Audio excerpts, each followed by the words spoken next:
Hello friends, Sarah from Sewing with Sarah here. I'm back today with a quick little video tutorial on how to thread your Brother 1034D serger. This serger has been quite a workhorse for me. It goes for around $200 on Amazon, and I think that they're a really good investment, especially if you're sewing a lot of athletic wear. So I'm going to take you on a tutorial for how to thread it and give you some of my favorite tips. Couple things you're going to want to have handy: a pair of scissors for cutting your threads, a pair of tweezers for threading your loopers, and a couple of notes on thread. If you have thread cones, I like to use the Maxi Lock Tex 27 thread. If you have thread cones that have more thread than others, you're going to need 4 threads. I always do 4 thread serging. I hardly ever do 3 thread serging. It's just not as strong, and 4 thread just works really well for me.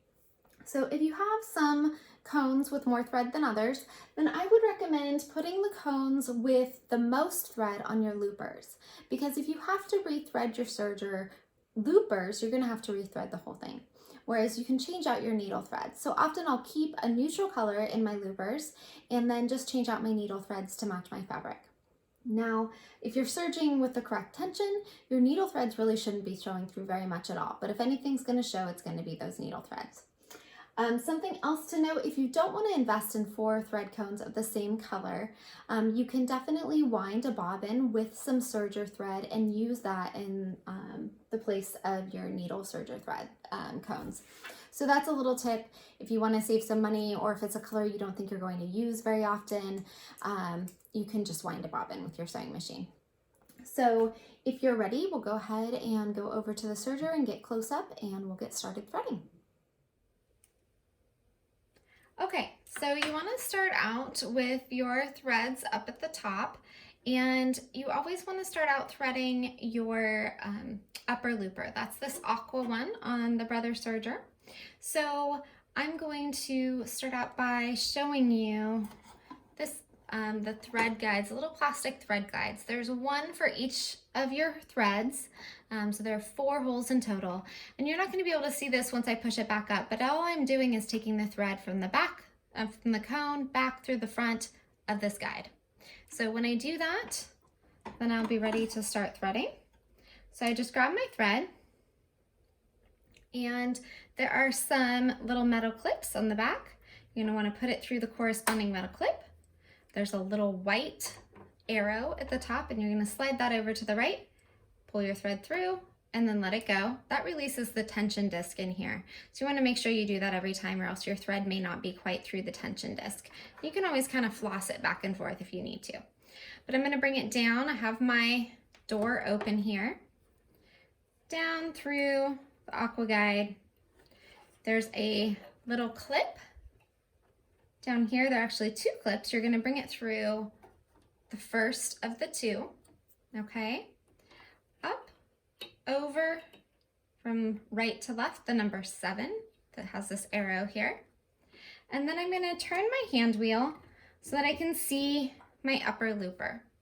Okay, see the eye of my upper looper, and I'm just going to push the thread from the front to the back, catch it in the back, and pull it right through. I like to have 6 to 8 inches of thread back there, just so that I don't risk things coming unthreaded.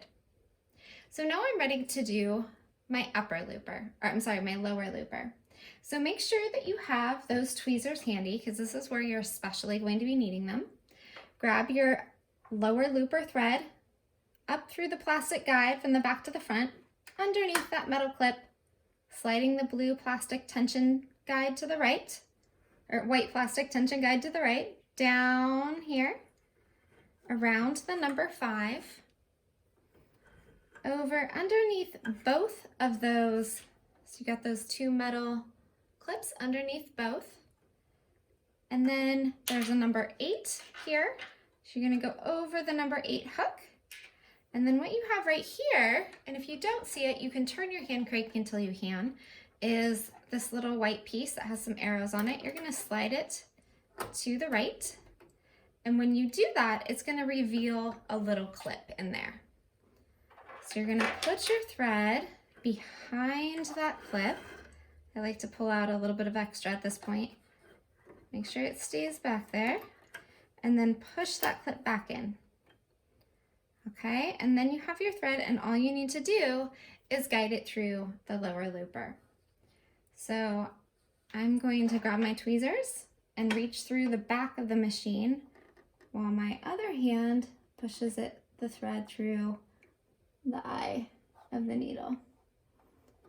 And this is the part that can just take a minute, but once you've snagged that thread, you're just going to pull it to the back,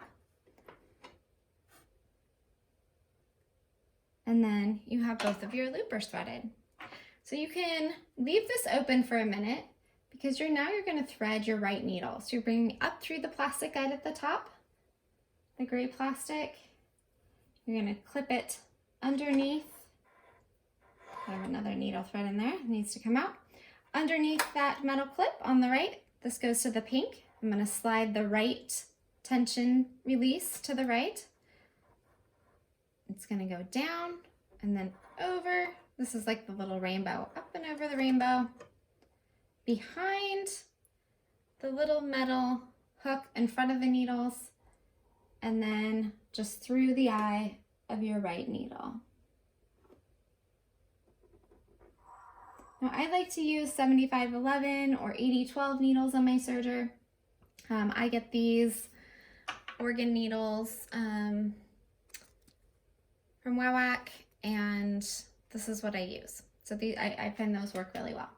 So now I'm ready to thread my last needle up through that gray metal piece, underneath the metal clip, slide the tension release disc to the right while I pull down, and then it's going to go down. And if you feel like it hasn't gotten in there, you can kind of floss it back and forth.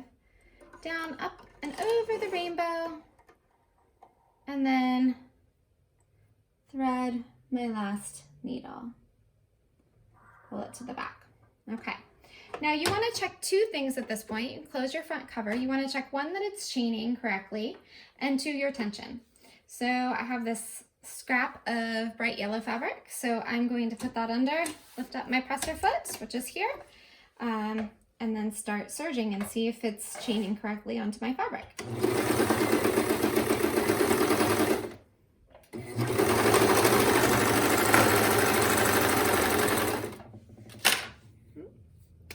Okay, so you can see that it did. I have some other threads here because this is just a scrap. You can see that it did chain onto my fabric. And then if you need to adjust any tensions at this point, you could certainly do that. If you're new to serging, I would recommend threading each one of these loopers and needles with a different color thread. That way you can see when you look at your serging, if you're wondering, do I need to adjust tension, what to do.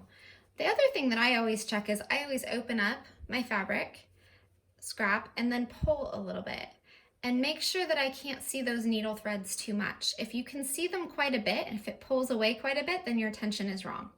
So I'm not going to troubleshoot tension in this video, but that's a couple of things that I check.